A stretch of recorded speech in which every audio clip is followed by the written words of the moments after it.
How's it going, everybody? It is me, Shane, and I'm here to give you my review of Werewolf by Night. Cue thunder and lightning. Oh yeah, I know I'm late. Who cares? I'm here. Deal with it. Points if you know where I got that from. Wow. Wow. But before we go any further, don't forget, hit that like button, subscribe, and hit the notification bell to be notified of more videos just like this. Leave me a comment down below. I want to know what you think, because this is great. But before I go into all this and gushing and just bleh, one complaint: Elsa Bloodstone's hair is not red. You wouldn't have known that because the whole entire thing, except for the last 2 minutes, is in black and white, which is a great choice, by the way. But yeah, that's my only complaint, because Laura Donnelly looks a lot like Kristen Ritter. Pardon me. Looks a lot like Kristen Ritter. Oh my God, is Kristen Ritter cursing me or something? Jesus. Looks a lot like Kristen Ritter. And honestly, you need some more characters to look different, man. I'm not saying you gotta put somebody in a sloppy wig, because we've seen a lot of sloppy wigs. Ain't nothing to color your hair, bright red. I mean, in the Marvel comics, there's tons of redheads. You got your Jean Greys, and you have your Mary J. I almost said Mary J. Blige. You have your Mary Janes. You have your Madeline Pryor, who's basically the reboot or remake of Jean Grey. But you have tons of them, right? You have tons of redheads. We don't have a lot of those in the MCU. Actually, we don't have any. No, yeah, we don't have any. I mean, you can count Black Widow if you want to. Let's count Black Widow. We only had Black Widow. Could have had Elsa Bloodstone. Were they worried? Because she did do a Hurricanrana on a Scotsman. Were they worried that would have been overlap? I would be more worried that, oh man, she vaguely looks like Jessica Jones. Well, I thought that was her when you first look at her. Vaguely looks like Jessica Jones. Well, her jacket's red at least. And I would have just done red hair. That's my only complaint. And that is one of the smallest complaints in the world. This was beautifully done. I want more Marvel seasonal stuff like this. Throw out some more one and dones. And I say one and done because there's no origin story. This was like those old monster movies. I say old monster movies because if you're from the Midwest, or even if you're not from the Midwest, you know who Svengoolie is, right? You got Me TV. When I had time, I used to tune in on the Saturdays and watch, his old black and white movies. I think the last time I watched one of those was back in February when we had those bad snowstorms, but those movies are out there. I love how the title card looks like that. When the Marvel does they do all the scenes from all the past movies. And I love how when they're doing it, Werewolf Claw, Scream, Werewolf Claw, Werewolf Claw. Beautifully done. It did feel like you were watching an old movie. As a matter of fact, most of maybe like 55 to 70% movie had a lot of tension in it because of the horror. And the fact of the matter is, you don't even have to know who these characters are. We don't always need backstories. And the exposition is done so wonderfully. Elsa's feud with her stepmother, beautifully done. It's like, yeah, your father. It was obvious that she was a lover of her dead dad. I think his name in the actual comics was her mom's name was Elise. No, his name was actually Ulysses. But told beautifully, even when she's talking to Jack, I want to be rid of my father and my stepmother. That's the only reason why she wanted the Bloodstone. I like it. Even we don't even get a backstory for Man-Thing. Spoiler. All this is spoilers. We don't even get backstory for Man-Thing, who I care. That's the only character in this whole thing I care about. Elsa Bloodstone's close second because we need more strong female-led characters, more strong female-led movies and shows, and more characters like her. Which she's straight up off of the comic book. Because our comic book pages, because Elsa Bloodstone is very crass. She will curse you out. And it's sad because people who don't read comic books, for example, if a character in a movie or show does it first, usually people say, "Oh, you're copying them." So, for example, She-Hulk's breaking the fourth wall. Well, She-Hulk was doing that way before Deadpool was even printed on pages. But unfortunately, well, fortunately, we got Deadpool movies first, and that's where the comparison comes from. So I can see some folks might draw some comparisons from Jessica Jones to Elsa Bloodstone, especially given that they didn't want to change the hair color. Do love that she is wearing that. It looks like blood orange colored jacket. Looked a lot red to me, but it could be orangish red, blood orange, scarlet-ish. No, it didn't look scarlet, but good choices there. Just the setting for this was so good. The maze, seeing the maze and then the forest and the battle within the chamber. Her crazy father propping himself up like a puppet so that he can speak one more time at this thing. The cavalcade of monsters too. I could not place a finger on all of them, but the opening credit, when they talk about the known world where you see the adventures, and they talk about then there's the darkness, and they show, monsters. That drawn monster was Wendigo. The Wendigo mostly from Hulk and X-Men or Wolverine or Alpha Flight comics. You get slashed, you become the Wendigo, basically like a werewolf man, which is also a creature from Native American and Inuit mythologies and lore. Look it up if you don't know about the Wendigo. Look up Wendigo from Marvel if you don't know Wendigo. But yes, that was a Wendigo. Very, the Bloodstone family seems to be very Belmont-esque in this, which, sorry about that, which they pretty much are in the comics, but this was just so good. The fact that this was in black and white allows you to get so much more brutal, allows for more blood, allows for more gore. The transformation of Jack turning into the werewolf, just seeing it all through flashes and seeing his shadow. The acting in this was done very well. I know a lot of people have issues with Marvel comedy, but I'm at least, I'm going to say at least for the first 75% of this movie, there are no jokes. You only get to the jokey part after the transformation, which it's a happy medium because the jokes didn't feel out of place because, well, this is a very macabre, how do you say it? Macabre, yeah, very dark setting, which these settings usually lend themselves to jokes to laugh yourself out of the unease. I mean, you did just watch a werewolf man Wesker. He just thrusted his hand through a guy and ripped out another dude's ear, while Elsa, also with that same guy, she slit his throat. There's a character called Azrael. They are a she, or they could be a they. I don't know the intentions. I know that the actress, they dressed her up like David Bowie. I'm like Ziggy Stardust? Yeah, just okay. The Scotsman, he was pretty cool. That small little joke in the beginning where he seemed so sincere talking to Jack, saying the anonymity that they have to have as hunters.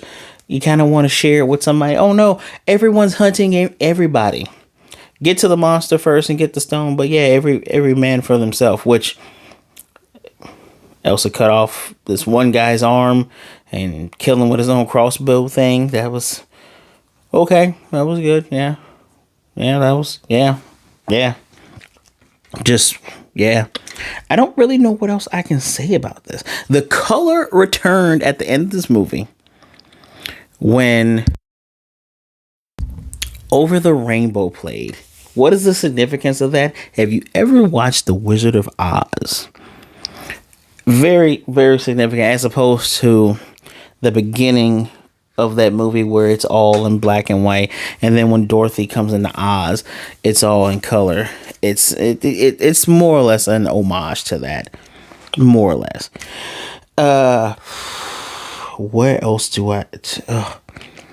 Just Man Thing, man. He He brutally murders two characters where you think they would have put up a more of a fight, like just when he grabs.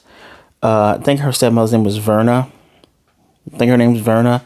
Grabs her and just burns her through and through. And this is confirmed to be Ted. Call him Ted, but his in the comics full name is Dr. Theodore Salas. He is literally a combination of science and magic. He is the guardian of the nexus of all realities, which is probably how he ended up on Sakaar. Man-Thing was on Sakaar, Shane? Yes, he was. Remember on Ragnarok, Thor Ragnarok, that is, when they got to Sakaar, you see the heads up there. If I can remind you, there was Beta Ray Bill, there was the Bi-Beast, there was Ares, and then there was my favorite of all, Man-Thing. And it makes sense that Man-Thing could have shown up on Sakaar and been a champion because Man-Thing has the ability to travel through the Nexus, which makes him pop up in different places in the world, usually through trees or swamps. So it goes without saying he probably could have popped through one of those Nexus wormholes, ended up there, and the Grandmaster was like, "Ooh, new toy." And I can see him being a champion for a long time until Jack figured out how to rescue him, because his powers were he secretes a deep acid in response to negative emotions. So fear's the biggest one. Fear, hate, evil beings around him. And this comics wise, evil and negative emotions hurt him. Like, he's an empathetic being. So when those things are present in him, it hurts him and he lashes out. Which, when Jack said, when you see him, treat him like an old friend. His name is Ted. Just do that. After he murdered the Scotsman and just hand on the head, burned him to the ground. And she's like, "What's up, Ted?" "Oh, okay, you cool." He speaks. He speaks in a language that, well, in garbles and that only Jack can understand at the moment. I think Elsa can understand his body language, because it's funny, after he kills Verna, he just kind of looks, and she's like halfway smiling. He's like, "Oh yeah, he went that way. All right, out the door he goes." I'm so happy to have Man-Thing. Did you guys know that Man-Thing teamed up with Howard the Duck for a long time? He did. He's also part of the Thunderbolts with Howard the Duck. Thunderbolts that were led by Luke Cage. Oh, MCU, your possibilities are endless. Please, someone hire me. I would love to help y'all with this, because this is my shit. I love this. I love this so much. Because now that we have Jack Russell, who pretty sure it is a ethnicity change with the actor that's playing him, which, who cares about Jack Russell having an ethnicity change? Doesn't matter. Him having those traditional markings on his face to pay homage to his ancestors, perfect touch. Just makes the character more interesting. I like that he's a nice guy. So we have a werewolf, or the Werewolf by Night. We have Man-Thing. I'm trying to say Man-Witch. The Man-Thing and Elsa Bloodstone. You all. These folks are part of, I call it the Monster Squad, but it's hold on, if I can grab this from my notes. I want to say that team, I think it was the Monster Squad. It's like an all squad of all monsters. The Manphibian, which I'm sure was hanging up on that mantle. Manphibian, Mobius, Ever-Living Vampire, Man-Thing. There's two others in there I can't remember besides Werewolf by Night. All right, there's one more I can't remember. But yeah, but this leads credence to Midnight Suns. Now, I'm going to be completely honest with you guys. Daredevil was never part of Midnight Suns. A lot of people want to put him in there. And it's quite interesting because Punisher is technically part of the Midnight Suns, and he's nothing to do with Mystical at all. But the original, and I wanted to make sure I got this right, the original Midnight Suns were called the Nine. It's Blade, Morbius, Danny Ketch as Ghost Rider, Johnny Blaze, but he did not have his powers, he just as a human, Frank Drake, Hannibal King, and Vicky Montese, along with two other characters that I don't really know or care about. But with the revamp of this team, we got Moon Knight, Blade, Ghost Rider, Doctor Strange, Punisher, Damon Hellstrom, who has a show on Hulu, which I'm pretty sure no one watched. I didn't even bother watching it. Jennifer Kale, who has ties with Man-Thing, and Hannibal King, who is more or less a Marvel version of Constantine, kinda. We could end up finally with a Midnight Suns movie. We already have Elsa Bloodstone, which in the 2022 version has Elsa Bloodstone, has, I don't know why it has Wolverine, but has Blade on that team. There's been several other modern versions that's had Wong on that team, Iron Fist, Scarlet Spider, and Man-Thing. I just said Wong, right? So let's just say, for all intents and purposes, we can't get Benedict Cumberbatch. Man, Benedict Cumberbatch costs way too much money. He's been part of Spider-Man movie. He got the Avengers movie. He did the Multiverse of Madness. We can't get him, but we can get the other Benedict. We can get Wong. Telling you, you give me a Midnight Suns movie. Disney, it could be a Disney Plus movie. I don't give a damn. This was the best 52 minutes ever. Last 2 minutes were nothing but credits. 52 minutes, that was fantastic. You get me Wong, Elsa, Werewolf by Night, Man-Thing, throw in Blade. I hope things go with Blade if you haven't. As of right now, October 11th, the Blade movie is put on hold. Director issues and Mahershala Ali not liking the script or the two lackluster fight scenes that have been reported that were only in there have put things to a screeching halt. I, for one, see this as a good thing. I would rather go forward with a great project than to, stop and then try to make it a great project than to go forward with something that's crappy. And we wouldn't be getting a Blade movie if Mahershala Ali didn't go, hey, I won this award and I want to play Blade. So please make him happy. Please get Ryan Coogler. Not even, I don't care how weird that seems that, oh, black director guy's doing another black character. Shut up. It fits. Let him do it. Please. Please. Stop playing. Please. As I was saying before, Wong, Blade, Elsa, Werewolf, Man-Thing. Just give me Blade. That's all the 6 you need. You don't want Blade? Okay. Well, for some reason people want Morbius. We can get Morbius. There's supposed to be a Spider-Man 4, right? Just don't get 30 Seconds to Mars in this movie.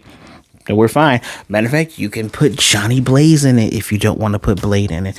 There's so many characters that you can do. It is not even funny.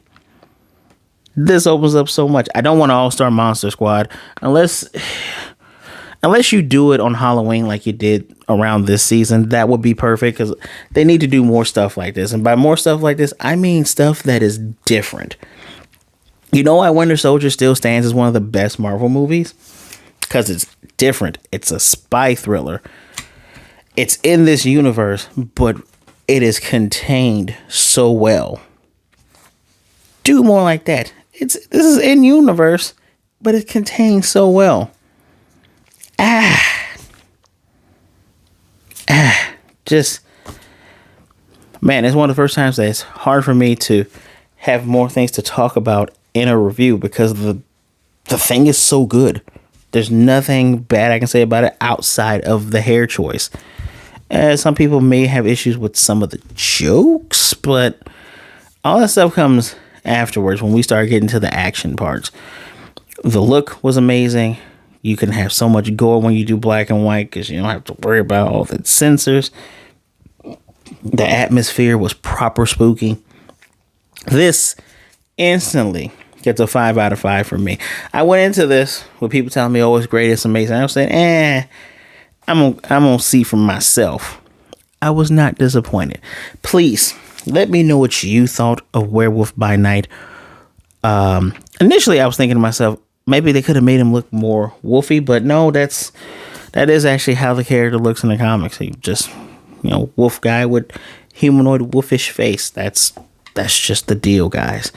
Oh, I also forgot. Moon Knight is part of the Midnight Suns. So, I mean, Moon Knight's from Disney Plus. This was on Disney Plus. Marvel, Kevin Feige, sir, I'm giving you some ideas. I hope you use some of them. I hope to see more of this. I don't know what they could do for Christmas. Maybe do like Hawkeye, in my opinion, Hawkeye had a decent Christmas series. It was around Christmas time. Give me something else. Give me a little Howard the Duck action. Give me something like that. Give me something fun. Anyway, let me know what you thought in the comment section down below. Don't forget to hit the like button, subscribe, and hit the notification bell to be notified of more things like this. Guys, thank you for taking some time out to listen to me ramble about. Be good, be blessed. Wash those hands. Be safe out there. Be good to yourself. Be good to others. Either way it goes, please don't be a jerk. And I will most definitely see you guys next time. Yeah, actually, let me see you in a couple days. We got She-Hulk to talk about. Season finale. So be there or be not there because it's a video. You can watch it anytime, but be there soon. I'll see you next time.